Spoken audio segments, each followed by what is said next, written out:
teams coming from 3 different countries. So congratulations as a community on getting it.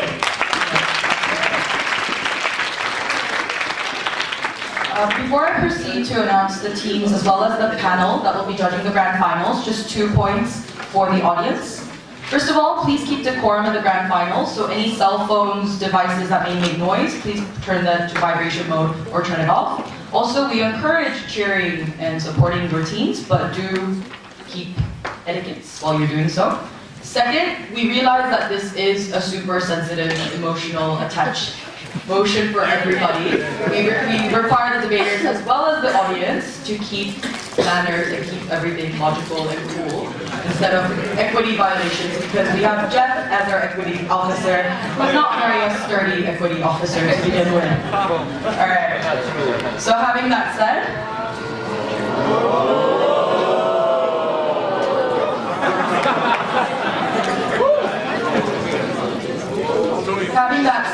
in the grand finals, on opening government, we have SDS1.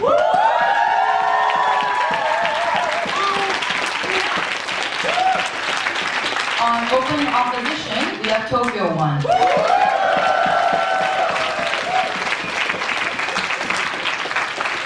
On closing government, we have UU 1.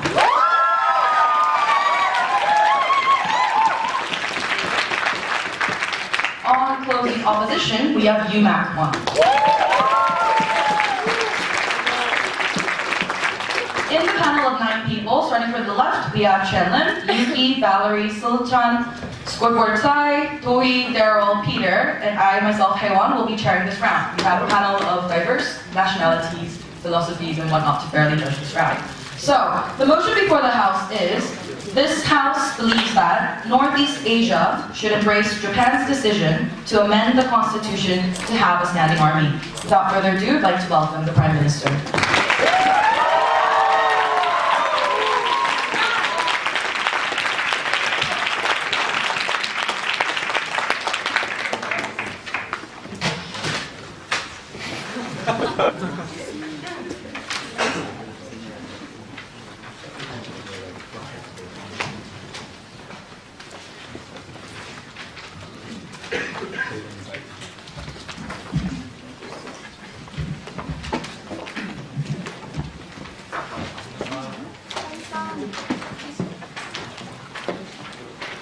First and foremost, I'm extremely proud to represent Sawbridge Debate Society in GrandFinal, the awesome hostel society. I will make you proud by taking the trophy to our house. It has been decades after World War II, the unfortunate situation which happened. We think it's time to move on. That's our basic stance, and I'm going to prove to you why Japan's decision to amend its constitution is legit, and plus there are benefits that follows. 5 substantive that I'm going to present to you. Firstly, why it's a legitimate sovereignty right that East Japan can uphold. Secondly, why it's actually reached a power balance, so it's actually beneficial for Northeast Asia region. Thirdly, the purpose of standing army and how it's not against any other principles. Fourthly, the judgment based on past is bad, and why we can trust Japan that they will not start war again. Fifthly, and lastly, I'm going to explain to you why specifically Northeast Asia should embrace this decision. So, starting from the first argument, why Japan has a sovereign right. We think Japan is pretty much responsible country who has been using its sovereign rights to the legitimate way. We think the past decision that they have made should not be the large stick to judge whether Japan has legitimate sovereignty rights or that sovereignty should be respected. We think standing army is an extension of upholding that sovereign right. Why? The main purpose of the standing army, which I will explain to you in my further arguments, is to protect its citizens. We think it's government's role to try their best to protect the citizens, and we think possessing of standing army was the best way to do so.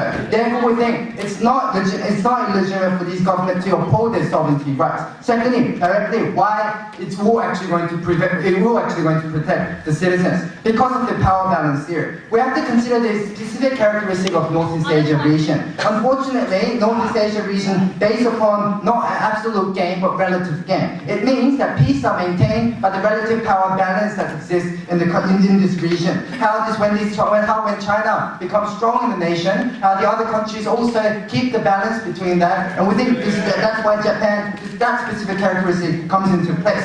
We think this power balance, keeping standing army to protect the nations, and also it also has not only the physical meaning but also the figurative meaning. How the parallel example with nuclear weapon comes into place. We think nuclear weapons, some countries possess, not necessarily to use it, but sometimes they possess it because the existence itself is a clear portrait of a threat to the countries and disincentivize them to intervene into that country. We think the possession of the army or possession of the military forces, we're going to have such effect, especially in the characteristic of Northeast Asia, where such relative gain comes into place. Now, thirdly, what is this purpose of standing army? We think the major purpose of standing army is protection. It's not to create conflicts. The clear example is, the parallel example that we would like to do is the standing army that lies in South Korea to actually to protect the countries from against North Korea. We think, although they may argue that it's different because North Korea issues have an imminent threat, we think in Japan's case too, we think that threat itself is actually pretty much imminent. Why is that so? China, I'm not trying to affect you guys, Chinese people, but China is gaining more and more power that's actually significantly holding power within the international society and of course in Northeast Asia region. Why is that specifically important? Because, as I told you in my previous argument, the relativity theory comes into place. How the power balance is extremely important for them not to exploit their power or even deter to prevent those things. We think such threat is a justification why the Japan government can extend their sovereign rights to possess this standing army. Before I move on, opening. No shame. Okay. Fourthly, why we can trust, I'll take you later, why we can trust that Japan will be responsible and why past history is wrongful to determine as a yardstick. We think past history is past, it's time to move on. It has already been decades after Japan has actually have done an irresponsible action. Also, we think there was enough efforts within Japan to actually express that they are shameful for their past conduct and how they are ready to move on. Such things shows that yardstick that we should not judge based on their past. But more importantly, why we can trust in Japan that will be responsible. Mainly 4 reasons.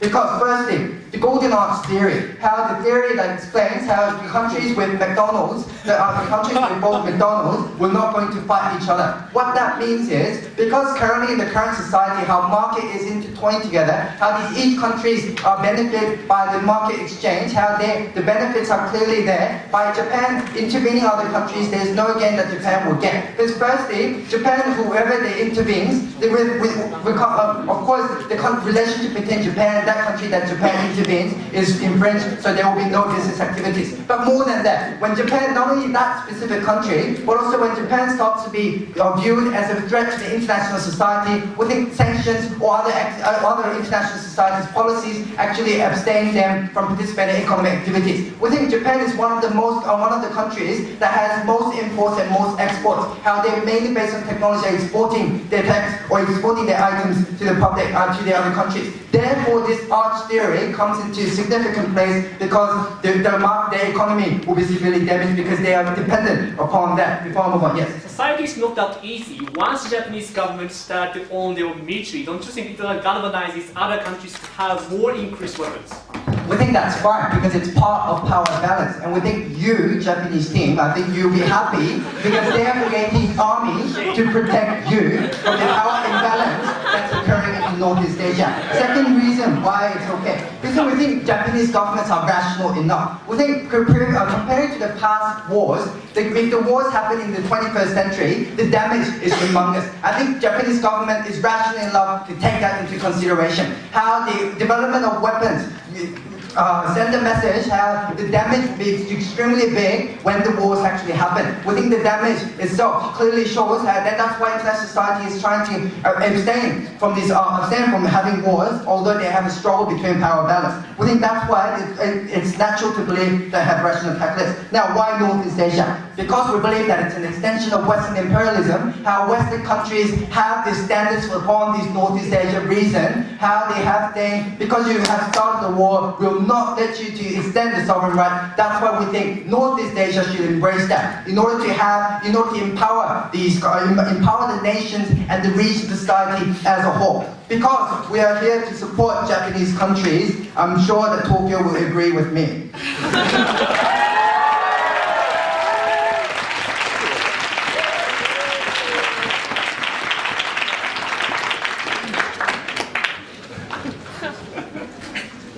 Alright, thank you. Now we welcome the Leader of Opposition. Go ahead.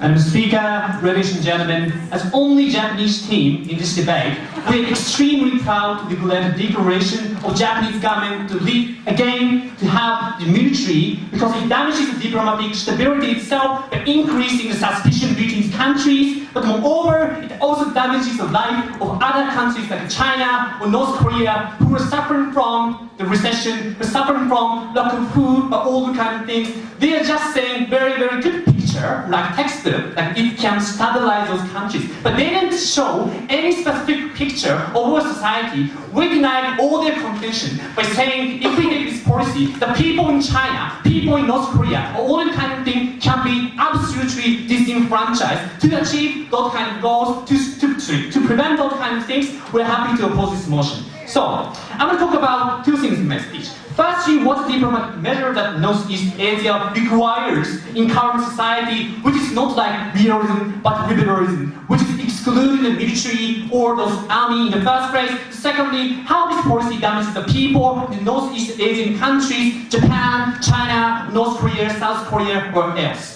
But before that, a couple of rebuttals to the previous speaker. Before I move into substantive rebuttal, I want to ask one question to those government side. They said Japanese has strong economic stability, Chinese government has strong economic stability, and those governments has no incentive to intervene in other countries. If that's the case, what's the benefit on their side of the house? We didn't hear any benefit on the first place. We did not have to take this policy in the first. So, but even if there's some benefits, I'm going to deny this point. So, short response. Firstly, the somehow mission, sovereign right is important. To protect the citizens of Japanese government is essential. So, firstly, of course, we have defense army in the first place, but we couldn't hear why it's not enough in the first place. Second, they didn't understand the reality of Japanese citizens. Of course, Japanese citizens do not like that kind of declaration because they are subscribing to the constitution as a region, because they don't want to see the same atrocious pictures again. In those kind of instances, we didn't hear any legitimacy of those governmental action. We say it's force. Second case, the somehow mission, we can balance out the power by giving Japanese government to have military, so it can deter China or North Korea. It is beneficial. This kind of like textbook argumentation doesn't prove anything, especially in a situation North Korea and China is trying to expand their own military army or nuclear weapon. If Japanese government, no thank you, starts to have their own military, it gonna galvanize those government to own much more stronger military, much more stronger nuclear power, so that we can deny or we can deter Japanese government to preemptively intervene. No thank you. They mentioned Japanese government won't intervene arbitrarily, but the problem is, if Japanese government starts to have much stronger military, it can be suspicious, and you can't tell, you can't predict whether they will intervene or not. No, thank you. The other countries will start to have worst-case principle, and we say as a result, it is absolutely pernicious, especially for the citizens of China or North Korea or so forth. So, only two remarks. So, let's move to our substantive. No, thank you. So, what's the diplomatic measure that Northeast Asia requires in current society? Madam Speaker, the society has a trend to negotiate peacefully by disgracing the weapon. Why is that? Firstly, simply, weapon can kill people, and once the war happens, it is absolutely damaging. We are happy to exclude those issues. But secondly, of course, it is so costly. No, thank you. Once you start to create new weapons, new nuclear power, it can cost a lot alone, especially in a situation this world dilemma or suspicious dilemma. Other countries can increase their weapons. In those instances, we have to take more peaceful negotiation, which won't cost any money and just cost human beings. No thank you, sir. We say the status quo before declaration, the situation was better. Why is that? Because only Japanese government didn't have that military, and we say it is known to decrease those weapons. No, thank you. Because firstly, international society has a strong incentive to support Japan. Different from North Korea or China or South Korea, which has a military. Japan is the only actor that doesn't have military. In those instances, even though other countries want to intervene to Japan, or even though other countries want to increase its own weapon, that country can be to some extent criticized by the international society by saying Japanese government is the only actor. No, thank you. That won't employ any military. So that kind of rhetoric won't work after taking this policy. So after taking this policy, what do you have? No, sir. We say it galvanizes and radicalizes lots of countries. Why is that? Simply China, North Korea will start to feel fear about being attacked or taken their own lands, like the case of Senkaku Islands or so forth. To stop it preemptively, those governments will start to have more incentive to increase their weapons, to increase their own power, so that they can preemptively protect those lands. Why is that kind of situation is done? Why is this argument important? Firstly, simply, we can create a culture of solving issues through military measures. Because the status quo is we are excluding that kind of strong, no thank you, arbitrary measures. But after taking this policy, there is potential that we can use it. Or the potential, we have to balance that by increasing the military power. That kind of culture is absolutely pernicious. And also it damages the peace negotiation because China can have rhetoric, Japan is starting to have more weapons, so we can attack them preemptively. So that kind of situation is absolutely damaging. Before moving to the second substantive closing. Arms race. China fears Russia, China fears United States, South Korea fears North Korea, North Korea fears South Korea. Arms race is, unfortunately, not mutually exclusive in both houses. If that is the case, we do not have to give the rights to own military for Japanese government, especially in a situation Japanese citizens do not want that. So, how this policy damages people in the northeastern countries, especially inside? First, Japanese citizens. Of course, as I told you, Madam Speaker, they subscribe to the Constitution as a reason because they declare to protect the peace without excluding any atrocious beings. So, but the declaration of the government is just betraying their own mind, betraying their own promise. What say it's absolutely pernicious, especially the people who have incentive to cooperate with the government. That's why the voting rate or the supporting rate of the Abe government decreased after he declared those kind of issues, or the legitimacy to pay taxes, those kind of things decreased so strongly. The second case, other countries. Firstly, we say people will start to get angry. It's simply firstly because Japanese government killed lots of people in Philippines, South Korea's women are used to comfort women, and they promise not to make any military again. But after taking this policy, they breached that kind of rules, and it rather antagonize the people in those countries, alliance or social instability can occur. Just we can see China or South Korea. But secondly, more importantly, the culture of increased weapon or weapon-less can occur. As I told you, and it's purely bad. Why is that? Because people's welfare is absolutely decreased, especially in the context of recession, like the case of China, North Korea, as you can see in the BBC. That kind of situation can be rather much worse if we take this policy. So, Madam Speaker, we are extremely proud to regret the declaration of Japanese government about this case, especially it damages the stability, diplomacy, and the people's life in many countries. That's what we oppose.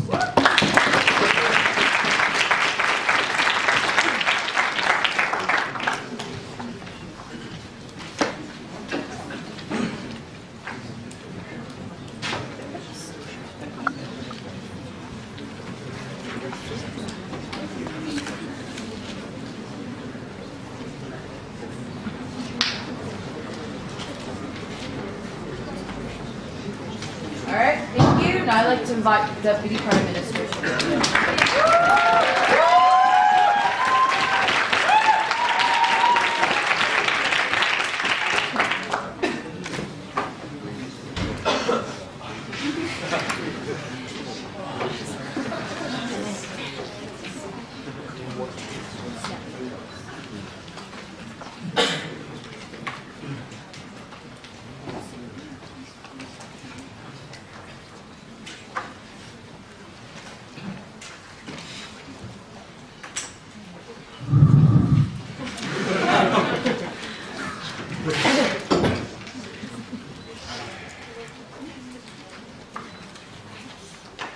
obviously they don't know how to rebut the arguments from the textbook, right?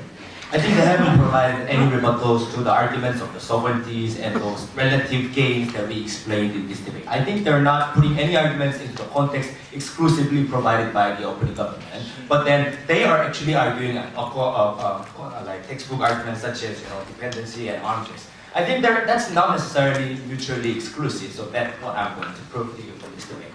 I think there's several rebuttals. They were talking about how this policy is not having any benefits because we already have strong economic stabilities. So it's not about really growth of the economic stabilities, but then you need to have a balance when you actually want to further grow, because it's always about the relative gains. It's not about how we actually cooperate together to one united one piece. It's about, in Northeast Asia, it's about how you and I compete together. I become stronger than you. You also recognize me being stronger, and then you being stronger again and again. That arms race is exclusively helpful in this context of the Northeast Asia. That's why we think it's an exclusive benefit when Japan has a military. Second of all, they were talking about how it's arms race, it's so fear of these arms race. Oh, they're having more weapons. Oh, having more weapons. I think there's going to be a war. Exactly, yeah, that's our point. Because it's assured destruction. That's why people don't want portray any aggression to the other countries, because we know that there is not going to be any war. I think it's unconditionally ignorant fear of the opening opposition, saying that we have to interpret, every other country will interpret the situation as Japan wants to have a war. I think that's not true. And they were talking about how the other countries will be suspicious of these Japan. I think suspicion happens everywhere. When the United States were shaking hands with the Chancellor of the German, they were actually tapping the phone of German, right? That's the suspicion. Every country is being suspicious to the other countries, because it's not a cooperation of the countries, but nonetheless a competition of these countries. Even if there are suspicious to this Japan, I think they nonetheless will grow together because they compete. I think that's the negligence coming from the opening opposition. And then they were talking about how these things, it costs more when you have new armies, right? I think it's, first of all, textbook argument. We don't care about the cost. This is a value judgment debate, how it's justified and beneficial to the Northeast Asia region. Second of all, is it really Japanese people who's doing this peace negotiation? Because I didn't see any peace coming from Japan. When we were having these negotiations about textbook with Japan, they were more of aggressive to us, not peaceful. When we were arguing that Dokdo is our land, Japan was saying, oh, it's Takeshima. You don't know? It's not Dokdo. I think this kind of strategies taken by Japan was not necessarily a peaceful negotiation, but rather aggression. That's, I think, if they want to keep the consistency of their diplomatic strategies, I think they overturning all of a sudden into a peaceful negotiation doesn't really work, because it's not Japan. And I think Japanese people would not want that too. That's why I think peaceful negotiation argument doesn't really stand. And then they were talking about how these, other countries will have these Japan so that it can stand alone. Japan will be so protected, right? I think it's not about you like having becoming into an umbrella of the United States, whatnot, because it creates dependency. That's exactly. I think it's going to be even more harmful when Japan becoming dependent upon the other countries. We see a case of Korea, South Korea, like getting into the umbrella of the United States and then becoming weak, and then like constitutionally weaker and weaker. I'm going to elaborate this more in my substantive speech. And before I go on, yes. Don't you think the culture of depending on military can increase the possibility of military clash even in the case of separate islands or doctrine? I think that culture of having bulking up their militaries are already existing. I think they haven't explained to us why Japan bulking up is so dangerous, Japan bulking up is so suspicious. We explained to you how every country in Northeast Asia bulking up their armies, helping each other because we compete and we grow. I think that was quite simple. I think you understand that. We never call ourselves Korea a baby between Japan as a dad, China as a mom. We call ourselves sandwich, like, the patty. Bread. I think that exactly explains you why it's a relative game than the absolute game. It's a realism perspective. It should be interpreted as realism perspective because we Korea was never stabilized just because we have a brother of China, just because we have a mother like Japan. That doesn't necessarily mean that Japan is feminine, but still, it's relative. I think this competition is necessarily help these economies and also every aspect of the stability of these Northeast Asia because that we recognize that we compete, we grow together. I think it's going to be it's going to be against the Western imperialism and also the unipolarity that American countries want to achieve. I think American countries have different characteristics than the Northeast Asia. They want to cooperate. I think there are more of a liberalism perspective. How these other countries want to pursue one goal with cooperating with the United States. Also in South America, we saw how these how one countries actually acting like the big brother and then actually helping all the other countries, right? I think this unipolarity of the American countries is actually threatening China, actually threatening Korea, actually threatening Japan, because I think we as a Northeast Asian countries have exclusive right and benefit to go against the American countries to block the unipolarity that they want. I think that's why we actually allowing this Japan to embrace that decision. We'll have a natural competition among the Northeast Asian countries so that we can actually have a checks and balances in our Northeast Asian region. And also this collaborative power that we have will go against the unipolarity they want to achieve. I think back then, and then, if it is multipolarity, then Northeast Asia will have more exclusive right to actually voice out in these international arenas and also benefit these countries. And then I want to a little bit more elaborate on how this dependency argument coming from the opening of the session, right? I think we saw South Korea, how the South Korea were dependent upon the United States, going into the umbrella of the nuclear power of the United States. We were taken away of the sovereign rights of having our extensive military power when we wanted to make missiles. They were actually saying, "Oh, I'm protecting you, don't make it." I think this kind of intervention quite often will be happening when this Japan is not actually having this army. I think Japan being weaker is extensively harmful to the region of the North Korea, and I think we allowing this Japan to have standing military will extensively beneficialize these Northeast Asian region. And lastly but not least, we will actually achieve the trophy to make SDS proud. Thank you.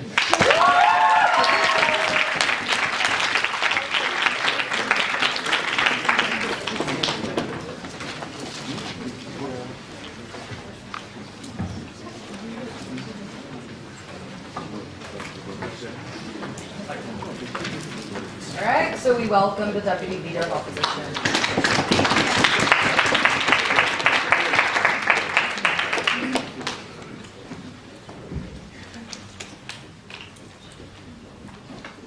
Okay, Madam Chair, sorry. So debate is about comparison, Madam Chair. So what the opening governments keep saying is tension is already existing, or arms race already existed in the status quo. But what we're talking about here today is whether or not having Japanese having these kind of standing army is going to exaggerate these kind of army or tension or not. This is a debate about comparison, right, Madam Chair? The other side of the house never ever engaged my marginal points about how China is going to be antagonized and radicalized, and they're going to expand the military, and it's going to increase the possibility of us having conflicts. Mr. Speaker, Madam Chair, we have to take this debate for this reason. So basically, as the opening opposition, I would like to give two extensions in this debate. Firstly, I would like to talk about how China is rather antagonized, and the possibility of having conflicts is going to be massively increased. Second of all, I would like to analyze how the North Korea is going to react, taking this proposal, and how their possibility to utilize these kind of nuclear or other sorts of army are going to increase. But before moving on, a couple of rebuttals against the entire government event. So firstly, the closing government came here with the point of information about how arms races are occurring in other instances and nothing is going to be changed. We think that the tension is going to be massively increased by taking this corridor for three reasons. First, because the independence of Japan as an army is going to be massively improved. Why is that so? Because Japan has now a standing army that can be utilized anytime they want. And the geographical proximity of Japan and China is extremely close, Madam Chair. In that case, what the China will think that it wants China, for example, do something, Japan will immediately intervene for you. Or Japan is going beforehand. And this kind of fear is much more improved in the first place. Second reasoning that we would like to give here is the power of the Japanese army. Because Japan is the country who has the strongest technology in the world and has the massive amount of human power. If they try to create a standing army, that will be massively strong, right, Madam Chair? In that case, we think that China's suspicion and China's fear is much stronger in our case. That leads to my substandard. We think that this is going to empower these conservative people or conservative part of the government who try to prefer these kind of armed expansion. Why is that so? Because the strong rhetoric is now going to be in their hand. Because Chinese nationalism, I'm sorry to be offensive maybe, but Chinese nationalism always with this anti-Japanese sentiments, right, Madam Chair? And Chinese government has kept using these anti-Japanese sentiments as a tool for nationalism. And nationalism is something that easily leads to the army expansion. Because of this conservative faction will tell you that, okay, Japan is now owning army, and they're betraying the promise that we used to have. This is going to be work as a strong rhetoric to Chinese citizens to have more army expansion, right, Madam Chair? That's the first mechanism we would like to give. Second mechanism we would like to give is the point that how, in order for the Japan to form standing army, we think that it takes certain amount of time. You have to amend the constitution, or you have to change the army's constituents and so forth. That takes time. And within that time, we think that China will try to expand their military or try to invade, for example, Taiwan or these kind of islands in the Pacific and so forth. Why is that so? Because what China will think that before Japan properly having standing army, before Japan gaining the full power as an army, we have to, for example, take Taiwan, or we have to take the Senkaku Islands first of all. That kind of incentive will incentivize China to quit as quickly as possible so that they can take these islands that they have before we not closing. Yes. According to your logic, Japan has no army right now, then China should invade Japan right now because they're empty-handed. Madam Chair, so that less nicely leads to why the status quo is much better in terms of this. We think that this we think that the status quo is much better because we think that because Japan and China are trying to negotiate each other as much as possible. For example, having 60-party talks have been done, or then so forth, or trying to have cultural exchanges and so forth, right, Madam Chair? So what China perceives Japan as now is that Japan is trying to lead to each other, trying to negotiate with each other. That's the Japanese incentive from the perspective of China. But this is going to change the perception of China massively. This is going to be a signal that Japan is going to have a ability to attack you. That's the message that is going to be sent by taking this motion that we don't like. So moving on to the second substandard, why this is bad in terms of regional stability of Northeast Asia as a whole. So important actor that has been left out by the opening government was North Korea, Madam Chair. And we think that North Korea is going to be radicalized. The possibility to the arm race is much improved. Why is that so? Because first, we think that China will give more military aid to North Korea in the first place. Why is that so? Because if they know that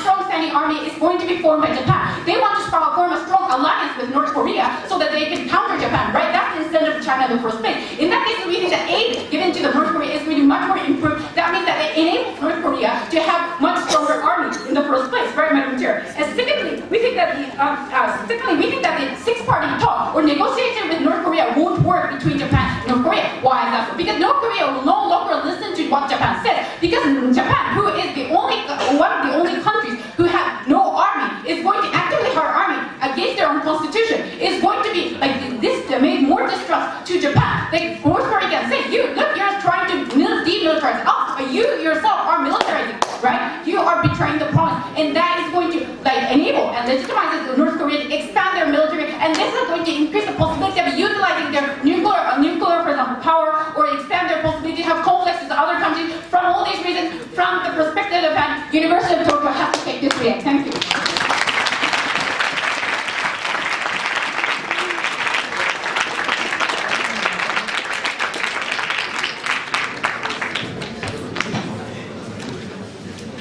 We'd like to ask the audience to keep their discussions to a minimum, especially to those of you right behind us, because it's a bit hard to concentrate. Thank you so much. All right, so that concludes the Open House debate, and I'd like to welcome the member of government.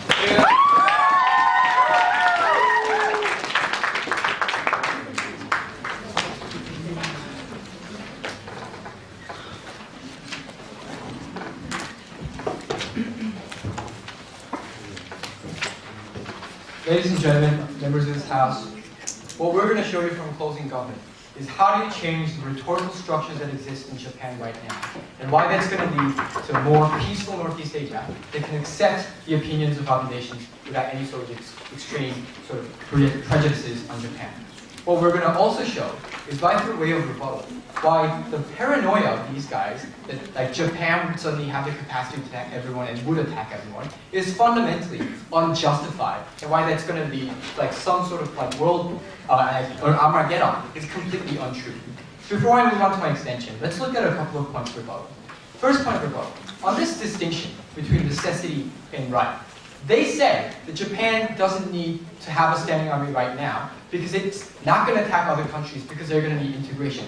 They totally missed the argument from the opening bench in which they said every country has a right to self-determination. Every country should have the options available to protect themselves in a manner they think is okay. And we think we can perfectly accept international conventions and treaties that do not justify preemptive actions or aggressive action in the first place. Like, we don't understand why they think that automatically having a standing army means they're resorting back to the colonial expansion attitudes that existed in 1945. Second point of rebuttal, is this good for Japanese citizens? The first kind of statement that we heard was that Japanese citizens don't want it. Like, if 99% of the Japanese population don't want it, okay, you don't have to have one, but Northeast Asia should at least allow the option of Japanese citizens having one. That's the debate that we're having. Secondly, like, them from being Japan don't recognize how their prime minister was elected. Because Abe was elected on a platform of an expansive Japan by amending the constitution charter. That's how he marshaled support from rural regions, like with the LDP power base, and sort of having votes and getting elected. No, thank you. Like, and we think a lot of people would consider the issue of getting elected if they had the option to do so. Then we decided that costs are too huge. Like, this is a ridiculous argument. We think the cost that you pay to have an insurance policy against attack is pretty much well paid for. That's justified. And you can have, like, you can make the army more efficient, which is sort of sad because the Korean army, it really isn't. But Japanese people can, because they're smart. Why can't they? Last point of rebuttal is the idea of the culture of aggression and how you increase suspicions. We have a couple of responses to this. Firstly, if they assume that countries have a limited time to assess the capacity of the other countries, and China would attack like in 40 days before the Japanese nation built a standing army, there is no reason as to why they wouldn't attack right now. Because according to their idea, Japan does not have a standing army and is incapable of defending itself. We think you get more protection on this side of the house, where Japan can strike back, and China will necessarily count that into the calculation they make. That's why. We also think that countries already know that Japan is a huge state. For instance, Japan, according to the IAEA, has the capacity to develop nuclear weapons in a matter of 60 days. They also have a pretty well accomplished self-defense force, which they can at least use to protect their territories. We think countries already have made that into the calculation. That is why every territorial dispute right now, even the Senkaku Islands, has never led to an outbreak of active conflict. It all ended with words and brushed over with words, which is why we don't think that Northeast Asia would descend into crazy warfare. Last point of rebuttal. This is my favorite argument. The effect on North Korea. Like, China would somehow give North Korea more weapons, in apparent contrast to Chinese sanctions on North Korean nuclear activity, in apparent contrast to the recent refusal of the Chinese government to say what North Koreans have doing is crazy. And they say the North Koreans are going to expand their military because they're afraid that Japan will attack. Like, that wasn't happening right now. Iceland for 21 months under constant threat of attack. Their whole state is dependent on the identity of being a militant state. Like, we think the marginal difference of having Japan its own standing army would be negligible, which why we don't think that this policy necessarily introduces huge costs for the Northeast Asian community in terms of conflict. I'll take opening. Sir, the trend to move to peaceful negotiation can work well under the status quo. Why comparatively, after taking this policy, there's no change, even though Japanese government rhetoric can work strong rhetoric for Chinese or North Korean government? Perfect. Nicely onto my extension. We're going to introduce the extension that this delegitimizes the rhetoric of the far rightists in Japan, why that leads to normalization and the correction of the perceptions that Chinese people and Korean people have. Let's look at the status quo. The current constitution, in which Japan is not allowed to have a standing army, is a result of the San Francisco Peace Treaty in 1945, which is completely drafted up by General MacArthur and his fellow graduates at West Point. We think Japan, and a sizable minority in Japan, this is where the large number of far rightists in Japan get their rhetoric from. We think there is a dialogue, in contrast to the dialogue of peace that exists within Japan. A dialogue of victimhood, a dialogue of paranoia and a dialogue of foreign interference into the affairs of Japan. This is precisely why the fears were stoked and many far-righters that are sizable factions of the LDP were elected this election, because people like Ihara, the mayor of Tokyo, was getting elected on a platform that said, we will not suffer humiliation anymore, we will expand out to the region. So how do politicians sell these ideologies to Japanese people? We think they have a lot of crazy things. For instance, they refuse to apologize for the past. But that platform is sort of crazy. The main platform which they try to convince Japanese citizens is the fact that they don't have a standing army, that their constitution forbids Japan from ever being proud and ever being a true, full, sovereign state. That's how they get many votes. It's not because everyone believes that having comfort women, raping comfort women was good. It's because a large part of their agenda is actually something that is persuasive to the Japanese people. Why do we think North Korea accepting Japan to have a standing army would change this? Because we think the Japanese people no longer perceive the standing army issue as fundamental to the election of these far-right people. We think people now can rationally differentiate the agenda of not respecting or not apologizing to the past and having a standing army. The vast majority will now recognize that after you have a standing army, you do not no longer have to opt into the rhetoric of the far-righters, which says that Japan is a humiliating country, which says that Japan has no standing army and thus is less independent in comparison to other countries.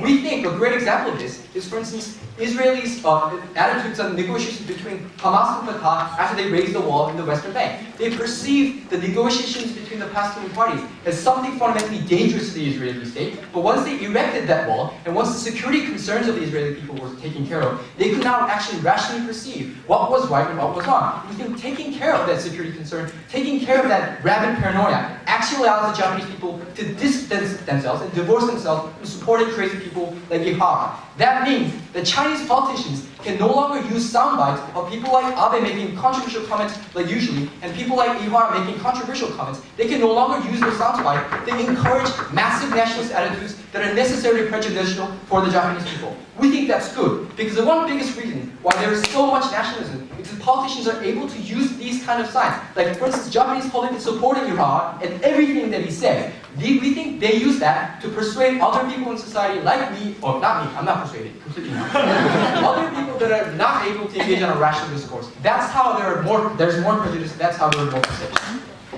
So simply, I'm happy to propose.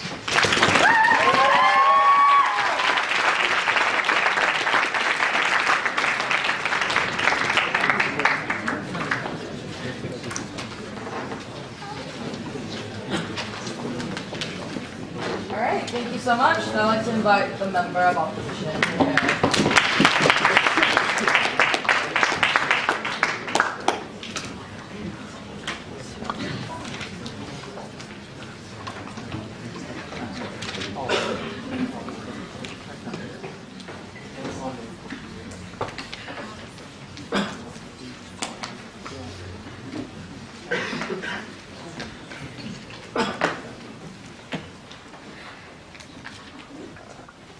Gentlemen, few problems to deal with that side. First problem is we don't know what they want to solve the problem at the end of the day, right? The second problem we have with them is till now they haven't provided us any reason why they need to support this choice, right? And thirdly, they still fail to tell us why the defense army is not sufficient, that the other Northeast Asian, they need to support for the standing army, right? All they are telling you has nothing to do with the word, which is embrace, that we think is the most important word in this debate, right? So, few rebuttals to go before my extension.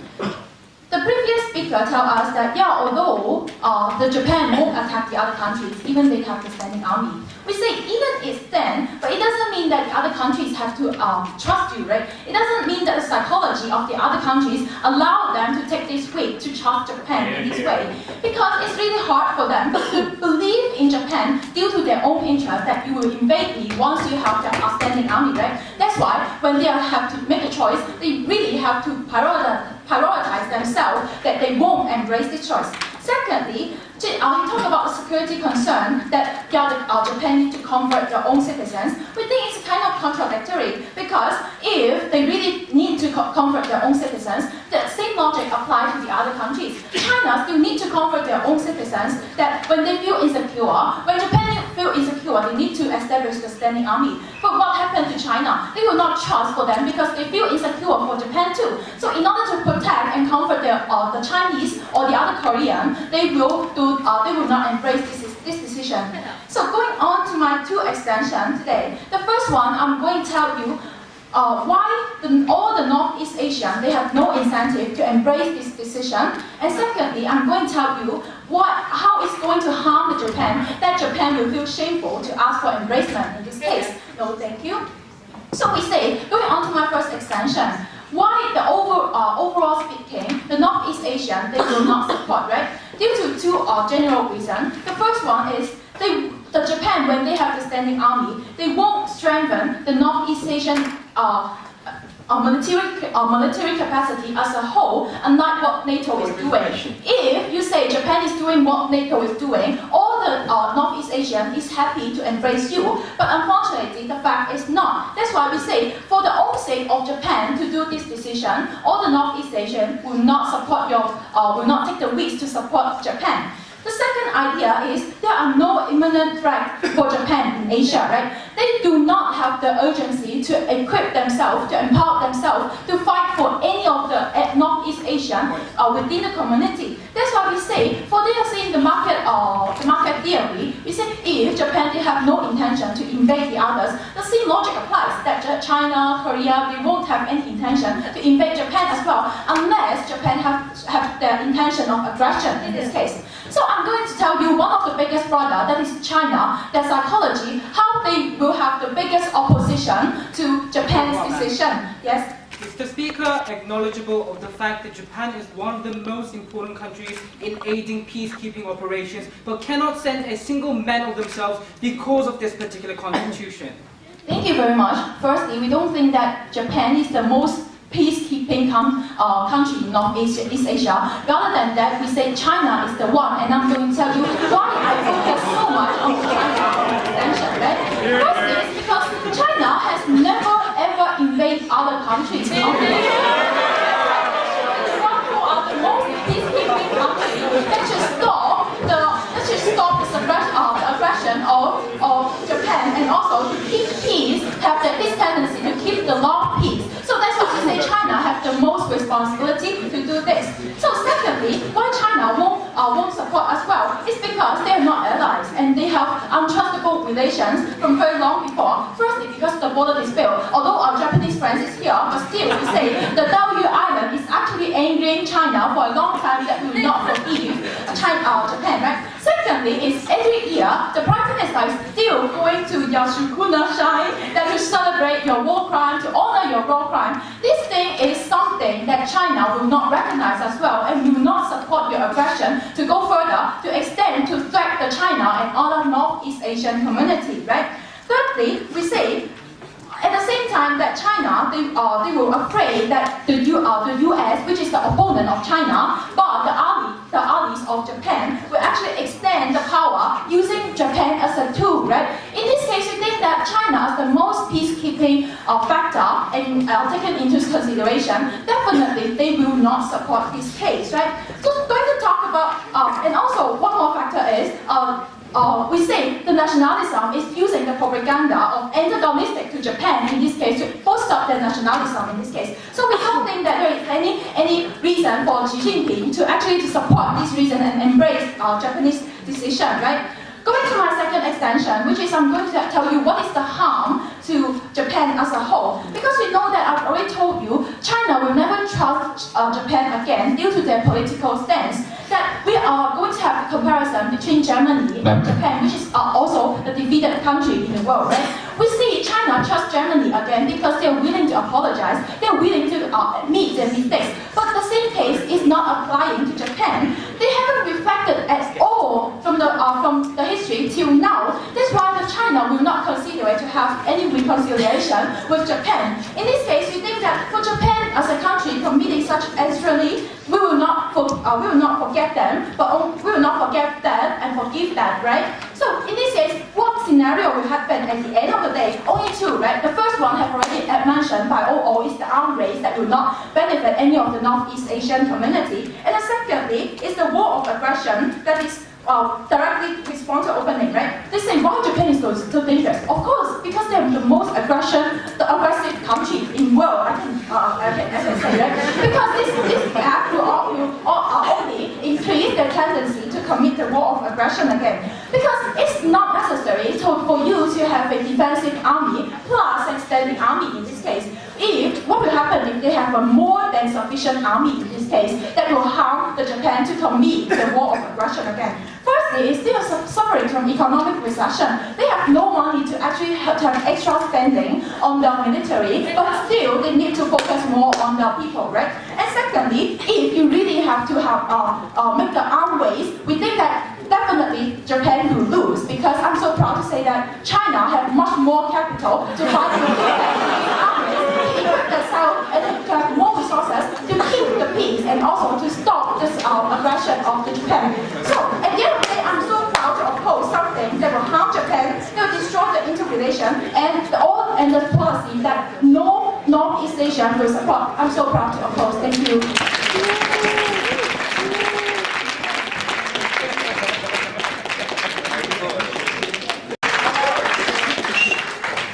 Apparently what the Japanese on the opposition bench and Chinese don't understand of the status quo is this, that the source of Japanese paranoia comes from the fact that they have submitted to a wrongful constitution long ago because of their defeat, and that has been the main source of their own nationalistic sentiments, main source of what has been a reactive South Korean and Chinese sentiments, and we, the closing government, is the only one solving the structural problem and the core problem of Northeast Asia, that everyone mistrusts everyone because of these politicians that uses this precisely for their political platform. Having said that, two different matters that we have to discuss in today's debate. First, stability of Northeast Asia. Will there be war? No. Second, diplomacy of Northeast Asia. How do we want and achieve the peace treaties and peace talks that all of these people want through closing government's model? Having said that, three different rebuttals that doesn't fit to these matters.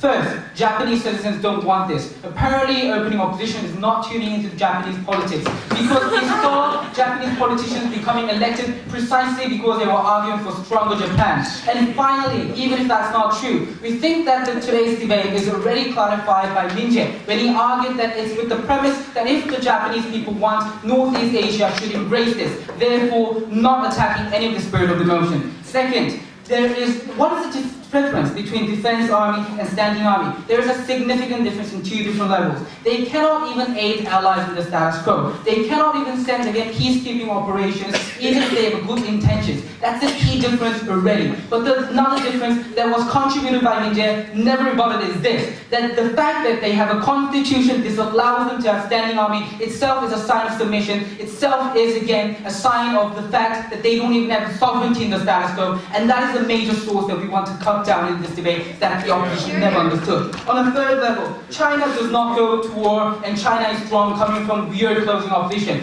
Then they're backstepping opening opposition because opening opposition's argument was predicated with the idea, if Japan does it, China will attack. But finally, if the Chinese army is so strong, we think that it gives more than legitimacy for the Japanese to also have its standing army, also go for its standing again operations, because finally that is showing the need for the Japanese army to exist, Madam Speaker. Having said that, two different matters again. First, regarding will there be war. First, China will attack, which was backstepped by closing opposition. We think that the production network between these countries are already stopping this particular thing to happen. When you are a major importer and major exporter of each other at the same time, obviously you're not going to attack, because again you're destroying your own factories there, you're destroying your own again sources of income there, and therefore it will not happen. Not to mention furthermore that the Japanese-US relationship will prevent this anyways, Madam Speaker, despite the fact that Taiwan is not the strongest country in the world. Taiwan is safe now. No thank you. But second, on the arms race argumentation, we think that the problem of arms race currently is this, that China will still have its arms more and more because of the existence of the United States. China had skirmishes with Russia and Soviet Union in 1972 that shows that again, growing Russia is a source for Chinese anxiety. North Korea hates South Korea and therefore try to hit us anytime. South Korea will try to defend themselves at any time. In other words, in this particular context, where again China is already going against the global sole superpower, we think that the difference that brings to Northeast Asia is very marginal and therefore their entire idea goes away. So this arms race that they argue is precisely the source of paranoia. Furthermore, what closing government contributes in this debate. When they see Chinese army getting stronger and stronger, and when they see North Koreans actually getting their nuclear weapons and nuclear bombs, Japanese people and the moderates even get to realize the fact, oh, I don't have a standing army and the North Koreans are nuclearizing themselves. We think that this again contributes to the paranoia. No, thank you. But on the idea of the recession, the war might occur. Again, if you're in a recession, you don't want to bomb to your own factories. That's a holistically stupid idea. No, thank you. But on the territorial dispute, this has been going for 6 years and 70 years. We have not seen a war happening. We have not seen a skirmish occurring. This is not a major reason to go to war, and every people know this because, again, it's all about the economy. Finally, when North Korea will be antagonized according to the opposition bench. No, thank you. North Korea will be antagonized by the strongest country on earth, United States, and that's why it's going for its militant state. That doesn't change anyways, Madam Speaker. And given the fact that Japan will be less stronger than the United States, obviously, this doesn't change the calculation anyhow. Then finally, let's move on to the second matter. How do we better the diplomatic relations? But I'll take Tokyo 8.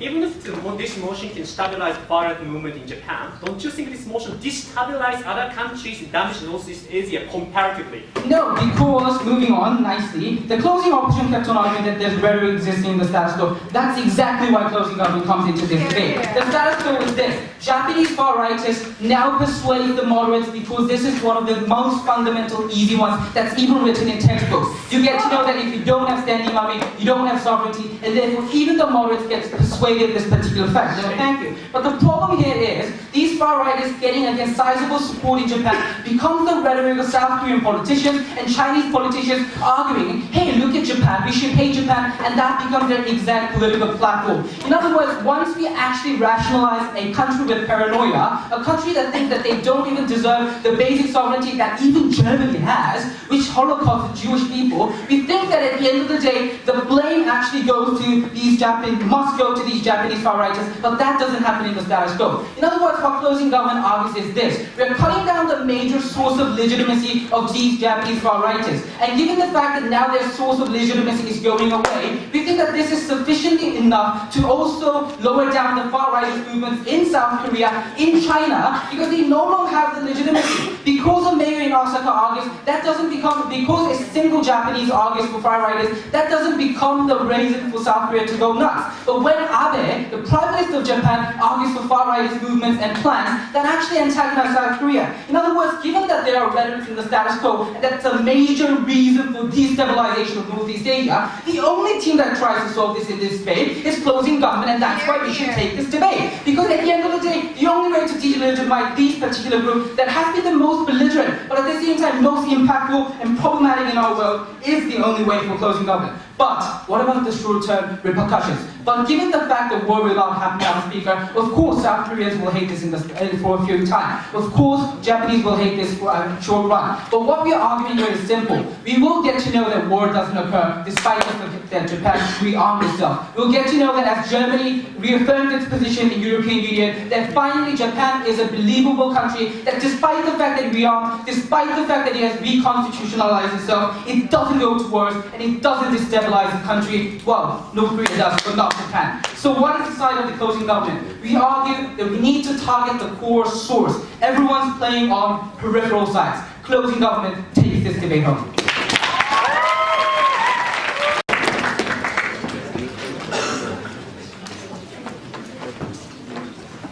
Mr. Speaker, honestly, we don't really care about what Japanese think. We don't really care about what kind of sovereignty you want. We doesn't care what kind of peacekeeping force that you want to send. The problem with with the case of the government bench is, eventually what they are arguing is why this is beneficial for Japan and why Japan needs a standing army, right? But essentially, if you look at this motion, we are talking about how Northeast Asian region should embrace this decision of Japan. So this debate is not about whether you want it or not. This debate is about whether countries like China, like South Korea, and North Korea would actually embrace such kind of decision. Like, we think that the entire government bench haven't shown you how this would magically work. While closing opposition have clearly told you, especially while China is being one of the biggest power in the world, while being one of the permanent member in the Security Council, like this is like the political capital that the Chinese government would not forget. Before I go into some of my classes, some of the rebuttals, like first of all, like if you listen to their speeches, right, they talk about how it's so essential for the Japanese government to boost this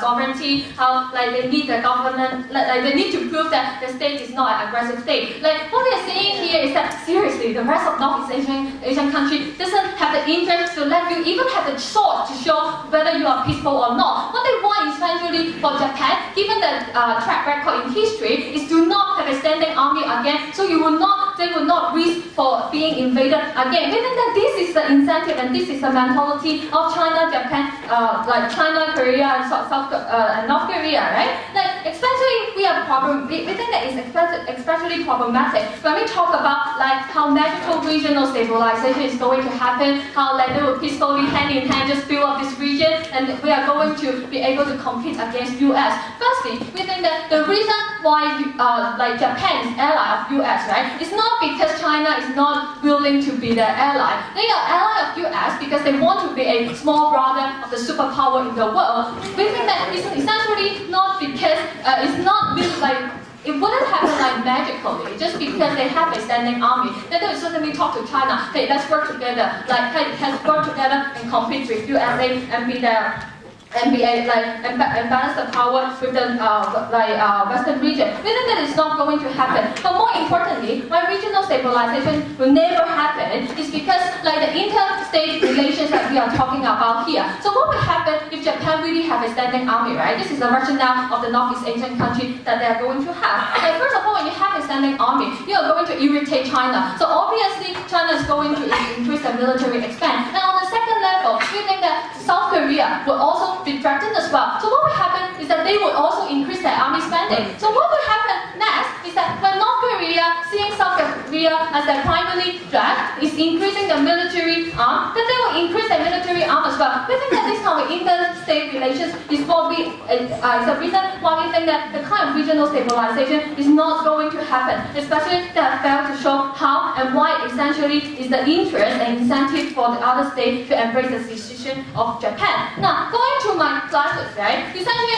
what we are talking about is what I have mentioned to you earlier. In order for them to win the case, they really have to show you what essentially is the incentive for them to embrace such decision. We think that we believe that yes, of course, it's always in the interest of Japan to have their own standing army, right? But the problem that we have here, if you look at the cases of China, especially like exclusively come from an analysis of a member of government, what we essentially told you, like first, if you go to Nanjing, we still have a museum of Nanking Massacre. We think that Chinese people are still going there to remember what atrocity have happened to them. And second level, right? Let me say that like the mayor of Osaka said that comfort women is a necessary tool in terms of war crime. What happened is that we do not think countries like South Korea or China would think that like Japan is actually like reflecting on the wrong that they have done onto them. And that's why they would not see a possibility of how this state would stabilize themselves and they would go for a peaceful approach. Like third level, if we say that like the